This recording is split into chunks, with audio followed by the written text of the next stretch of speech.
একটা সাংবাদিক তার কর্ম করতে গিয়ে মার খাবে, এটা কোনোদিনই মান্যতা দেওয়া যায় না, সাপোর্ট দেওয়া যায় না, আগামী দিনেও সাপোর্ট। 31 তারিখ আপনি যেটা বললেন, ওই 31 তারিখ পর্যন্ত জোটের দরজা খোলা আপনার। হ্যাঁ, তারপরে পুরোপুরি বন্ধ। এবং আমি একাই আমার জনতা উন্নয়ন পার্টি 182টা আসনে প্রার্থী দেব, লড়াই করব। আমার স্থির বিশ্বাস আমি ফার্স্ট লার্জেস্ট পার্টি হব। আমার পরে থাকবে বিজেপি, তারপরে থাকবে টিএমসি, আপনারা দেখে নেবেন। হুমায়ুনদা, আমাদের হাতে একটা ভিডিও ক্লিপ এসছে শুক্রবারের ঘটনার। আমার সহকর্মী সোমা মাইতি, তিনি দাঁড়িয়ে আছেন, তার পেছনে উন্মত্ত মব দাঁড়িয়ে আছে এবং পাশে যারা দাঁড়িয়ে আছেন তারা পুলিশ কর্মী, তাদের হাতে লাঠি আছে, গায়ে রবারের জ্যাকেট পরা, মাথায় হেলমেট, হাতে প্লাস্টিকের ঢাল। সেই অবস্থা থেকে সোমা মাইতিকে 1.5 কিলোমিটার দৌড় করিয়ে তারপর রাস্তায় ফেলে পেটানো হয়েছে। সেখানে পুলিশ কোনো অ্যাকশন নেয়নি। এই ক্লিপিংটা পুলিশও চেয়েছে আমাদের কাছ থেকে, কারণ পুলিশ এখানে যারা ঘিরে রয়েছে তাদের অনেককেই এখনো চিহ্নিত করতে পারেনি। এত বড় ঘটনায় 250 মব, মাত্র 4 জনকে এখনো পর্যন্ত গ্রেফতার করতে পেরেছে। কি বলবেন? দেখুন, এই ঘটনা আমি আগেই ক্ষমা চেয়েছি, আবার আপনাদের সংবাদ মহলের কাছে বা বাংলার সর্বস্তরের মানুষের কাছে এই ঘটনার জন্য দুঃখ প্রকাশ করছি এবং ক্ষমা চাইছি। কেন?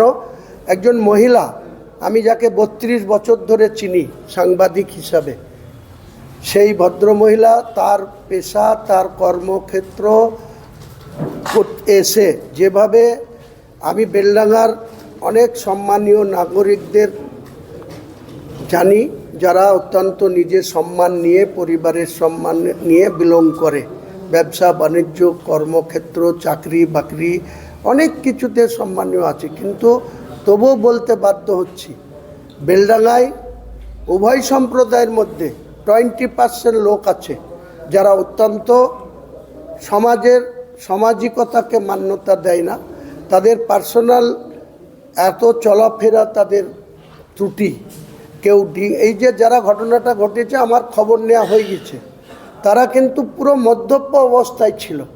ওই আন্দোলন করতে গিয়ে তারা মদ্যপ অবস্থায় ড্রিঙ্ক করে, কেউ হিরোইন ছিল, কেউ গাঁজা খেয়েছিল, কেউ মদ খেয়েছিল।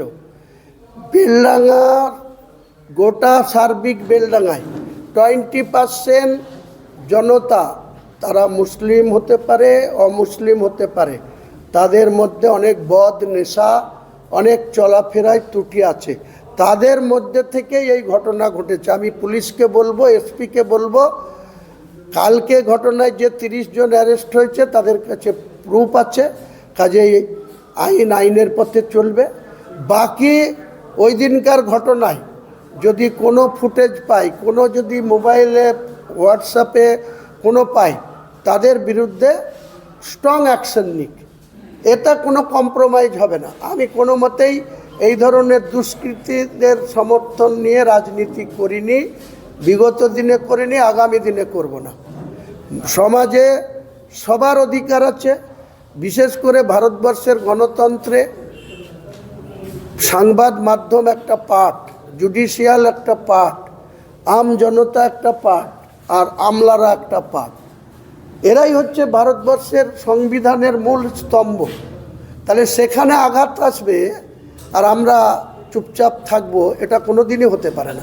আমি কালকে পার্সোনালভাবে সোমা মাইতির কাছে হসপিটালে গিয়ে দেখা করেছি, ডোমকলের মিটিং থেকে এসে, এবং তিনার কাছে আমি তার শারীরিক খোঁজখবর নিয়েছি এবং দুঃখ প্রকাশ করে এসেছি।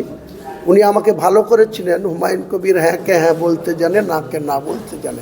কাজেই এই ঘটনা আমাদের সত্যিই লজ্জা দেয়, বা মুর্শিদাবাদের মানুষ হিসাবে, মুর্শিদাবাদের একজন জনপ্রতিনিধি হিসাবে একটা সাংবাদিক তার কর্ম করতে গিয়ে মার খাবে, এটা কোনোদিনই মান্যতা দেওয়া যায় না, সাপোর্ট দেওয়া যায় না, আগামী দিনেও সাপোর্ট।